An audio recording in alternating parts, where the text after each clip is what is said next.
अस्सलाम वालेकुम दोस्तों, मैं हूं आपका फकीर एंकर फरहान रशीद और आप इस समय देख रहे हैं हमारा YouTube channel national power TV.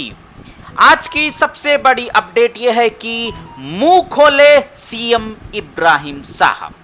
JDS के स्टेट प्रेसिडेंट सीएम इब्राहिम साहब ने जो है एचडी कुमारस्वामी का जो ये बीजेपी के साथ जो गठबंधन बनाने का जो आइडिया है उसके ऊपर, और जेडीएस जो है बीजेपी के साथ मर्ज हो रही है या उनके साथ जो है उनके एनडीए में शामिल हो रही है, ये जो भी है इन तमाम चीज़ों का जो है, क्योंकि जेडीएस के स्टेट प्रेसिडेंट सीएम इब्राहिम साहब है, उन्हीं के ज़बानी जो है वो क्या कहते हैं वो हम जो है सुनते हैं। चलिए हम सीएम इब्राहिम साहब की आवाज़ सुनते हैं।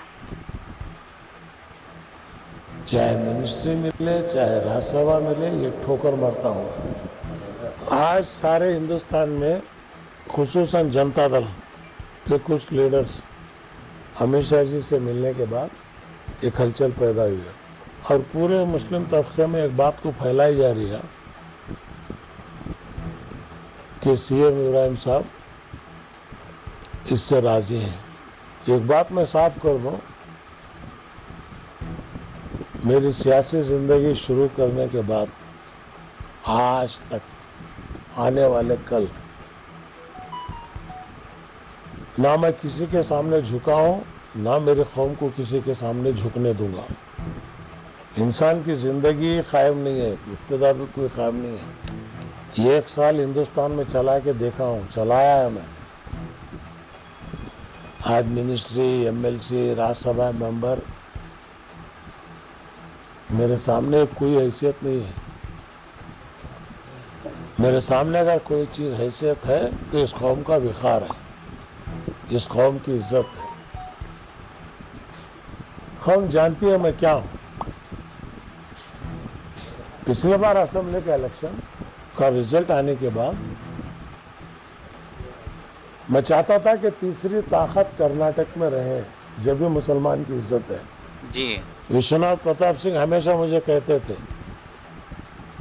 तीसरी पार्टी एक रहना जरूरी है, अगर तीसरी पार्टी नहीं रही तो मुसलमान की कोई अहमियत नहीं रहती जी। बराबर। आज आप देख रहे हैं, हमें मजबूर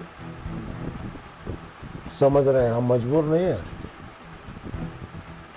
मुतहदा माज और उलमा कराम से भी मीटिंग करूंगा मैं जी।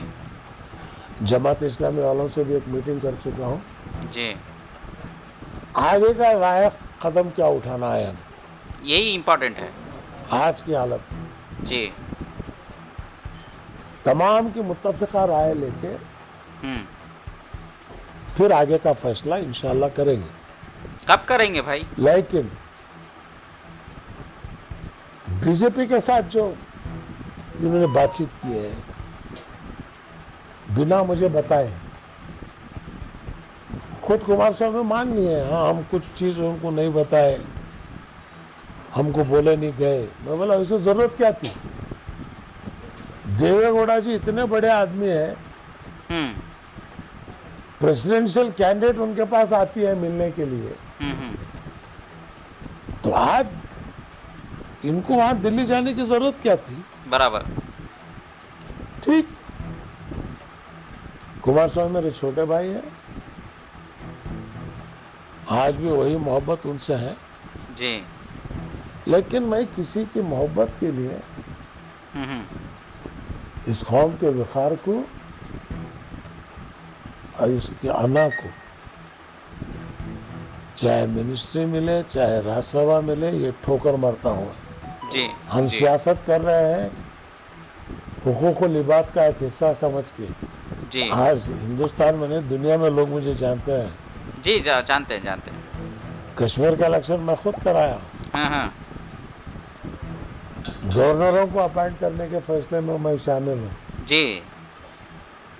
तो इसलिए कोई लोग बाहर अगर ये कह रहे हैं कि सीएम इब्राहिम साहब मायूस हैं, सीएम इब्राहिम साहब बेजार है, ना, सवाल ही नहीं। मायूसी कुफ्र है जी। अल्लाह की ज़ात सबसे बड़ी है जी। अल्लाह से बड़ा कोई नहीं है जी। वो मुसब्बिल असबाब है, असबाब को पैदा करता है वो। जी। असबाब को तलाश करना हमारा काम है। जी जी जी तो मैं असबाब की तलाश कर रहा हूँ।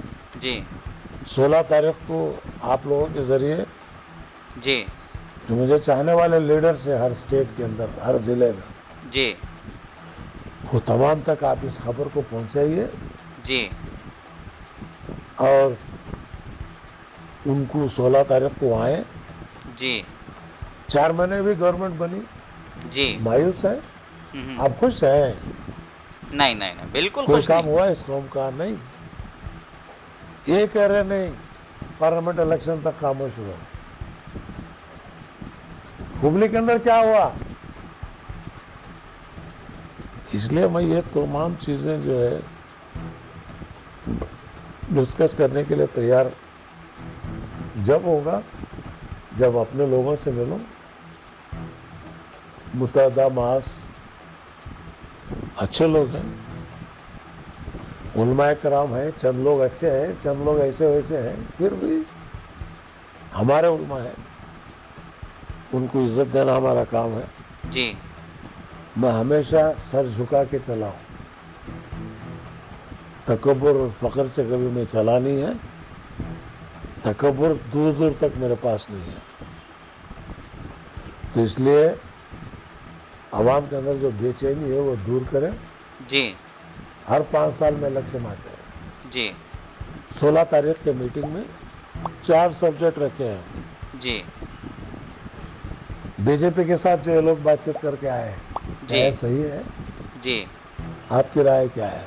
जी अगर ये सही नहीं है तो अगला कदम क्या उठाना है? जी नीतीश कुमार से भी जी से भी लोग भी बात कर रहे हैं। जी शरद पवार जी भी मुझसे बात किए वो कल। जी आपके लोग भी खुद बात किए मुझसे।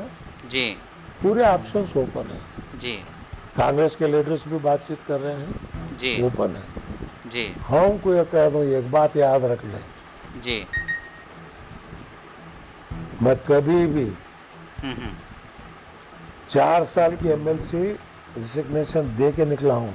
जी जी जी मेंबरशिप छोड़ने कौन भी तैयार नहीं। जी अब मेंबरशिप हम बांट रहे हैं खबरस्तान की, हज कमेटी की, जी वक्फ बोर्ड की। जी आप ये हुकूमत का हिस्सा हैं। जी 1 करोड़ 30 लाख तुम्हारी आबादी है। जी जिंदगी 6 दिन 7 दिन खत्म हो जाती। जी बराबर। खबर की जिंदगी बात क़यामत तक रहने वाली है। जी जी जी उस जिंदगी की तैयारी में हैं हम लोग। जी बराबर। सियासत जी हुकूक व लिबात का एक हिस्सा है। जी अल्लाह को डर के, अल्लाह को हाजिर नाजिर रख के मैं काम कर रहा हूँ। जी जी जी जी ये जी, बात बराबर। नहीं कि आवाम का खौफ नहीं, मुझे सबसे पहले अल्लाह का खौफ है। बराबर। जी जब वो खुदा का खौफ तुम्हारे दिल में है, किसी का खौफ दिल में नहीं रहता। बराबर। तो इसलिए जी मैं 16 तारीख को तमाम लोगों से इल्तिजा करता हूँ कि वो आए, एक दिन हमारा साथ गुजारे, अपनी राय दें। जी ये राय लेने के बाद कुमार स्वामी देवगौड़ा जी से मिलूंगा, जी उनको कहूँगा राय ये है, हम्म, आप क्या करेंगे, मैं क्या करना है, जी। फिर उसके बाद हमारा मुस्तकबिल सुनाएंगे। तो दोस्तों, ये थी सीएम इब्राहिम साहब की जो है से बातचीत करने के बाद जो खुलासा किया है। सीएम इब्राहिम साहब का साफ कहना यह है कि 16 अक्टूबर 2023 को 16 अक्टूबर 2023 को ये जो है एक मीटिंग बुलाए हैं तमाम माइनॉरिटी लीडर्स को, जो जेडीएस के माइनॉरिटी लीडर्स हैं।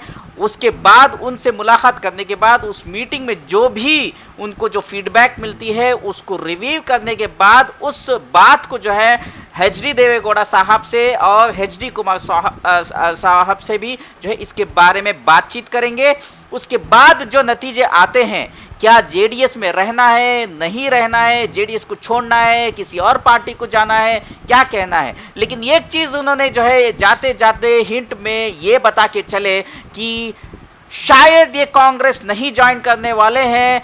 अगर रहना है तो जेडीएस में रहेंगे या तो कोई थर्ड फ्रंट ही पार्टी में रहेंगे, लेकिन न बीजेपी न कांग्रेस तीसरी पार्टी में ही रहेंगे, ये इन्होंने इरादा जो है पक्का अपना जो फैसला है इनडायरेक्टली हिट देते हुए कह दिया है। तो आवाम से भी फीडबैक की जरूरत है।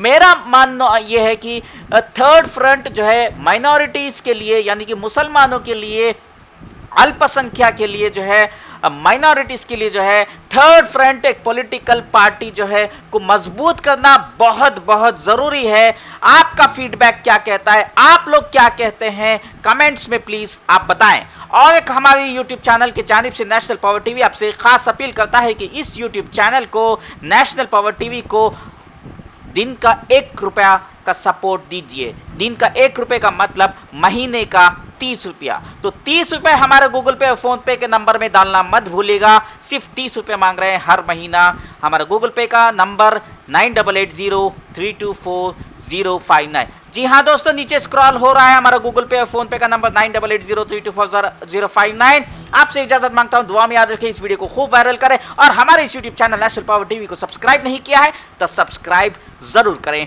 आपका फरहान रशीद, फकीर एंकर, शुक्रिया।